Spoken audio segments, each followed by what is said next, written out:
ألم تر إلى الذين قيل لهم كفوا أيديكم وأقيموا الصلاة وآتوا الزكاة فلما كتب عليهم القتال إذا فريق منهم يخشون الناس كخشية الله أو أشد خشية وقالوا ربنا لما كتبت علينا القتال لولا أخرتنا إلى أجل قريب قل متاع الدنيا قليل والآخرة خير لمن اتقى ولا تظلمون فتيلا أينما تكونوا يدرككم الموت ولو كنتم في بروج مشيدة وإن تصبهم حسنة يقولوا هذه من عند الله وإن تصبهم سيئة يقولوا هذه من عندك قل كل من عند الله فما لهؤلاء القوم لا يكادون يفقهون حديثا ما أصابك من حسنة فمن الله وما أصابك من سيئة فمن نفسك وأرسلناك للناس رسولا وكفى بالله شهيدا من يطع الرسول فقد أطاع الله ومن تولى فما أرسلناك عليهم حفيظا ويقولون طاعة فإذا برزوا من عندك بيت طائفة منهم غير الذي تقول والله يكتب ما يبيتون فأعرض عنهم وتوكل على الله وكفى بالله وكيلا أفلا يتدبرون القرآن ولو كان من عند غير الله لوجدوا فيه اختلافا كثيرا وإذا جاءهم أمر من الأمن أو الخوف أضاعوا به ولو ردوه إلى الرسول وإلى أولي الأمر منهم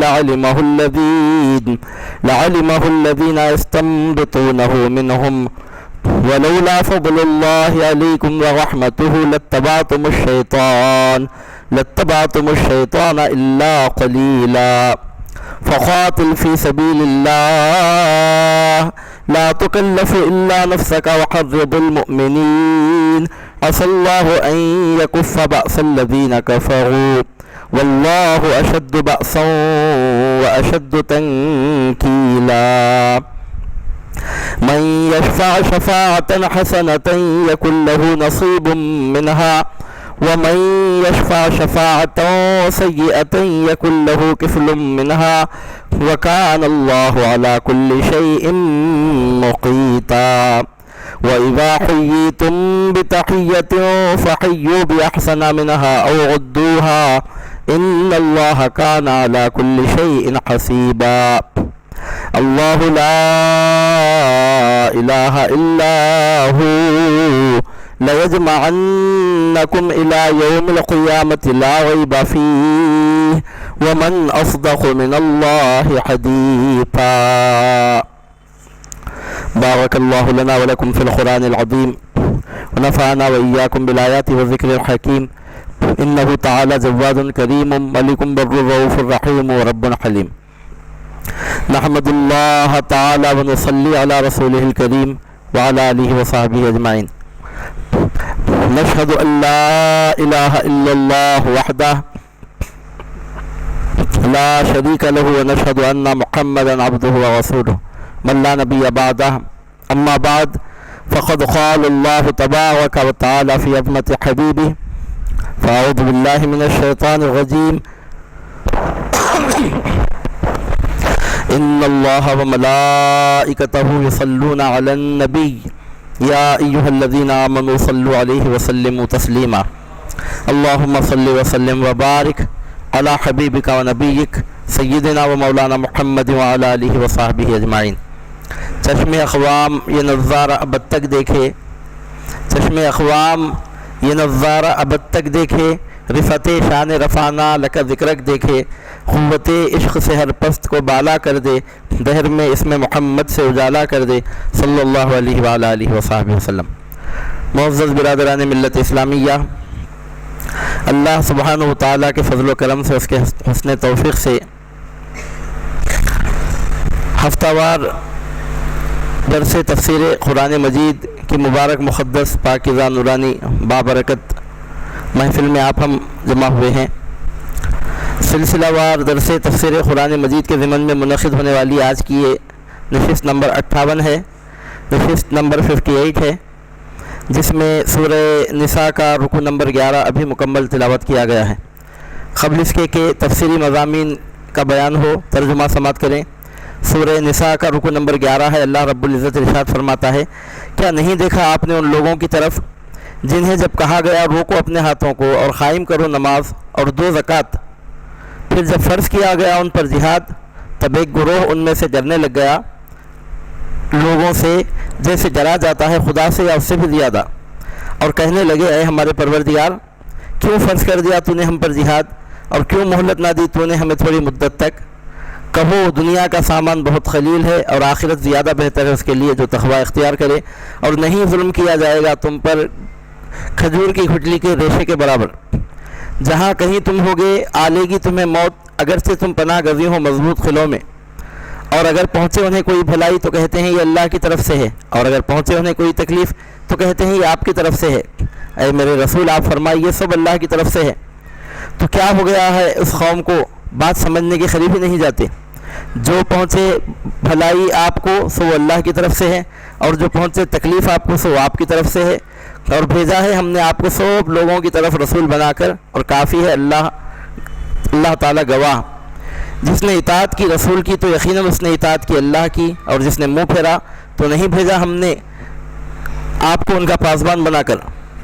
اور کہتے ہیں ہم نے حکم مان لیا، اور جب باہر نکلتے ہیں آپ کے پاس سے تو رات بھر مشورہ کرتا ہے گروہ ان میں سے اس کے برعکس جو آپ نے فرمایا، اور اللہ تعالیٰ لکھ رہا ہے جو راتوں کو سوچا کرتے ہیں، بس رخ موڑ لیجیے ان سے اور بھروسہ کیجیے اللہ پر، اور اللہ کافی ہے کارساز۔ تو کیا غور نہیں کرتے قرآن میں؟ اگر وہ غیر اللہ کی طرف سے ہوتا تو ضرور پاتے اس میں اختلاف کثیر، اور جب آتی ہے ان کے پاس کوئی بات اطمینان کی یا خوف کی تو چرچا کرنے لگتے ہیں اس کا، اور اگر لوٹا دیتے اسے رسول کی طرف اور با اقتدار لوگوں کی طرف اپنی جماعت سے تو جان لیتے اس کی حقیقت کو۔ وہ لوگ جو نتیجہ اخذ کر سکتے ہیں اس بات کا ان میں سے، اور اگر نہ ہوتا اللہ کا فضل تم پر اور نہ ہوتی اس کی رحمت تو ضرور تم اتباع کرنے لگتے شیطان کا سوائے چند آدمیوں کے۔ تو جہاد کرو اللہ کی راہ میں، نہ تکلیف دی جائے گی آپ کو سوائے آپ کی ذات کے، اور ابھارے آپ ایمان والوں کو۔ عجب نہیں کہ اللہ تعالیٰ روک دے زور ان لوگوں کا جو کفر کر رہے ہیں، اور اللہ تعالیٰ کی گرفت بہت سخت ہے، نیز وہ سزا دینے میں بہت سخت ہے۔ جو کرے گا سفارش اچھی ہوگا اس کا حصہ اس میں سے، اور جو کرے گا سفارش بری تو ہوگا اس کے لیے بوجھ اس سے، اور اللہ تعالیٰ ہر چیز پر قدرت رکھنے والا ہے۔ اور جب سلام دیا جائے تمہیں کسی لفظ دعا سے تو سلام کہہ دو ایسے لفظ سے جو بہتر ہو اس سے، یا دہرا دو وہی لفظ، بے شک اللہ تعالیٰ ہر چیز کا حساب لینے والا ہے۔ اللہ نہیں کوئی معبود بغیر اس کے، وہ ضرور جمع کرے گا تمہیں قیامت کے دن، نہیں ذرا شک اس کے آنے میں، اور کون زیادہ سچا ہے اللہ تعالیٰ سے بات کہنے میں۔ صدق اللہ العلی العظیم۔ یہ جو سورہ نساء کا رکوع نمبر 11 ہے جس کا ترجمہ بھی آپ نے سماعت کیا ہے، اس کا تسلسل گزشتہ رکوع سے ہے، اس کا کنٹینیوشن وہی ہے جو اس سے پہلے کے رکوع میں جو مضمون بیان ہوا اسی سلسلے کو یہاں آگے بڑھایا جا رہا ہے۔ مفسرین کرام نے تصریح فرمائی ہے کہ یہاں جن بزدلوں پست ہمتوں دنیا طلبوں کا ذکر ہو رہا ہے وہ ہرگز حضور نبی کریم صلی اللہ علیہ وسلم کے صحابہ نہیں ہیں، بلکہ مفسرین کرام کے اتفاق کے مطابق یہ آیتیں منافقین ہی کے حق میں نازل ہو رہی ہیں۔ اس سے پہلے کے درس میں جو مضامین بیان ہوئے ہیں اس میں بتایا گیا تھا کہ منافقین پر جہاد کرنا بڑا بھاری اور گراں گزرتا تھا، یہی بات یہاں بھی بیان ہو رہی ہے، اور ان کی بزدلی، ان کی پست ہمتی اور ان کی دنیا طلبی اور آخرت سے ان کی بے رغبتی اور دنیا کی زندگی کو ہی سب کچھ سمجھنا اور عیش پسندی کا مذمت کے ساتھ ذکر فرمایا جا رہا ہے۔ اور ان آیتوں میں بتایا جا رہا ہے کہ جب انسان کی موت کا وقت آتا ہے تو آدمی بچ ہی نہیں سکتا۔ موت کا جب وقت آئے تو چاہے وہ جہاد کا میدان ہو کے مضبوط قلعہ، چاہے وہ جنگ کی تلواروں اور تیروں کی چھاؤں ہو کے گھر کا نرم بستر، جب موت کا وقت آتا ہے تو ایک سیکنڈ بھی آگے پیچھے نہیں ہو سکتا. آدمی کی موت کا جب وقت آتا ہے تو برابر مر کے رہتا ہے، اگرچہ کہ مضبوط قلعوں میں ہی کیوں نہ بیٹھا رہے. اس کے بعد منافقین مدینہ منورہ کی بری صفت کا بیان ہو رہا ہے کہ ان لوگوں کی عادت یہ تھی کہ وہ ہمارے حضور نبی کریم صلی اللہ علیہ وسلم کو بدنام کرنے کی سازشیں کیا کرتے تھے.